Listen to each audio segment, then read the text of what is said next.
Merhaba from Keswick Village. This is the Rorschach Turkey update from the 22nd of April 2025. A quick summary of what's going down in Turkey. On Friday, the 19th, during a Republican People's Party, or CHP, rally in the central city of Yozgat, which has traditionally been a strong supporter of the ruling Justice and Development Party in past elections, local farmer Abdullah Ceylan took the stage and gave a fiery speech about injustice, corruption, and the struggles of farmers. Ceylan said that he received a hefty administrative fine for protesting in support of Ekrem İmamoğlu, the jailed mayor of Istanbul and the CHP's presidential candidate. He criticized that the government's handling of agriculture and democracy. He told the crowd that, quote, the country cannot be governed with turnips and pickled juice and must be run with justice and law, end quote. A phrase that quickly went viral on social media and which referred to an earlier jab when President Erdogan likened İmamoğlu to a radish, using the idiom to suggest superficial appeal without substance. Number 2. On that note about protesting, on Sunday the 20th, Eren Uner, a protester detained during the demonstration, said that police harassed and mistreated him in custody. He shared his accusations online, alleging sexual assault during a search. The General Directorate of Security responded by denying the allegations and calling them an attempt to discredit the force. Officials said they would file a criminal complaint against him. Authorities stated that doctors found no signs of physical abuse during his detention from the 24th of March to the 9th of April. They also noted that Uner didn't report any mistreatment during or after custody until almost 3 weeks later. The police said all procedures followed legal guidelines and were carried out with care. Next up, on Saturday the 19th, the Health Ministry updated its regulations on private outpatient clinics. The changes, published in the official gazette, mainly targeted childbirth procedures. According to the new regulations, medical centers cannot perform planned cesareans unless there is a proper birth unit, which itself must meet strict conditions, like delivery rooms of at least 16 square meters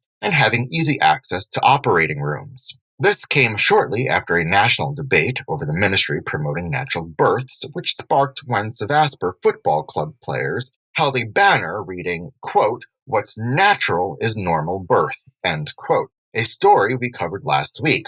Because of the situation, the new regulation was put into question, which many are calling it a way to prevent access to cesarean births. Speaking of birth, earlier this month, the Population Policies Council met to outline new strategies for maintaining a healthy demographic structure. Reportedly, during the meeting, officials drafted a proposal to extend maternity leave for working mothers, including increasing paid leave from 16 weeks to 1 year and unpaid leave to 1.5 years. The plan also introduces childcare support. The council aims to remove the current gap in paternity leave between public and private sectors. Civil servant fathers currently get 10 days while workers get 5. The proposed changes are part of a broader effort to support families and encourage higher birth rates through long-term planning and workplace reforms. On Friday, the 19th, İmamoğlu warned that the government had reignited the controversial Kanal İstanbul project, which plans to dig an artificial waterway between the Black Sea and the Sea of Marmara through Istanbul. He pointed to a housing construction near the Sazlıdere Dam,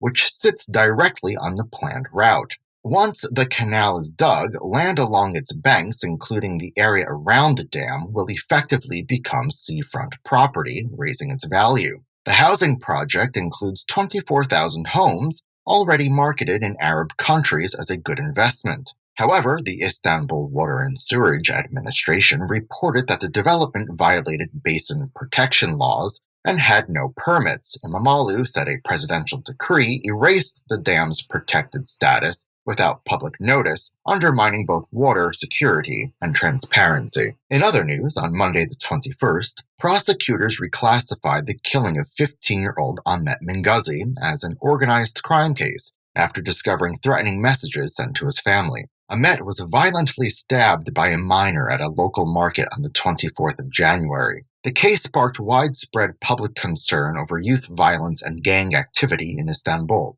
especially since the suspect is part of a group of young offenders known for acting as a street gang. Authorities had already charged several suspects with the intentional killing of a minor, requesting up to 24 years in prison. Police later arrested 6 people accused of threatening the Munguzi family. The case now stands as a symbol of growing fears around organized crime targeting minors. Meanwhile, on Monday the 21st, Pervin Buldan, a lawmaker of the Democracy and People's Equality, or DEM party, and lawyer Fak Asgar Erol visited Imrali prison to meet Abdullah Öcalan, the imprisoned leader of the Kurdistan Workers' Party, or PKK. The meeting lasted 5 hours, but the party hasn't yet shared any details. This marked the 4th such visit since October, when Devlet Bahçeli, the Nationalist Movement Party leader, called for renewed contact with the PKK. Siri Suriyaya Önder, the deputy speaker of the parliament and a Dem lawmaker who joined earlier visits, missed this round because he suffered a heart attack on Tuesday the 15th. He underwent a 12-hour surgery for an aortic rupture and remains in the hospital unconscious with delayed reflexes. His neurological condition is still uncertain. In some updates on education, on Thursday the 18th, a court upheld a key ruling limiting excessive tuition hikes at private universities. The case involved a student who challenged a fee increase of more than 100%. The local court capped the hike at 67%, in line with inflation, and the appeals court confirmed the decision. A lawyer representing many students said hundreds of similar lawsuits remain ongoing. Some private universities have demanded over 1 million liras, which is about $23,000 for annual tuition, especially in medical faculties, almost twice the price it was a year ago. He argued that inflation-busting hikes violate both the Constitution and the European Convention of Human Rights. He said many schools still impose steep increases while waiting for a final ruling from the Court of Cassation.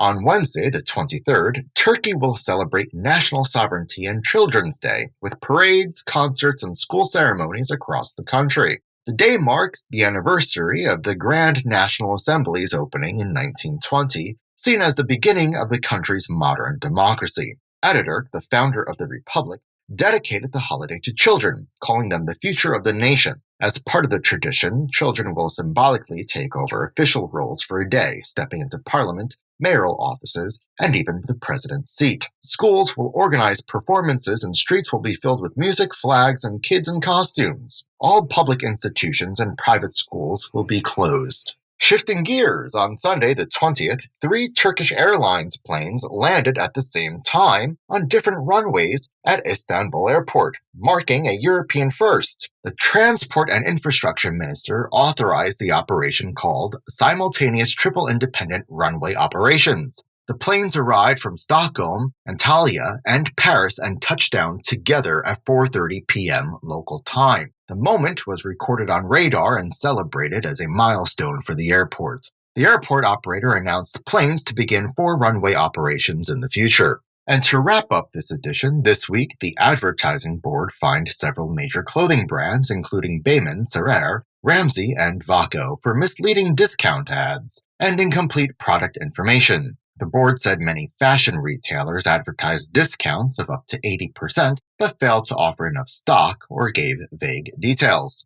The board also penalized New Balance, Vans, and Camper for not disclosing the use of pigskin in certain shoe models sold in the country, while their international websites listed the material. The Turkish versions left it out. In Islam, pork and its byproducts are considered impure, making this detail especially significant for many consumers. New Balance received a fine of 1,730,000 liras, which is around $45,000, and Vans was punished with 864,000 liras, about $23,000. Meanwhile, the board also ordered a stop to Camper's ads entirely. And that's it for this week. Thank you for joining us. Got any feedback? Send us an email at info@rorschach.com and help us make our updates better. Host Ceylan.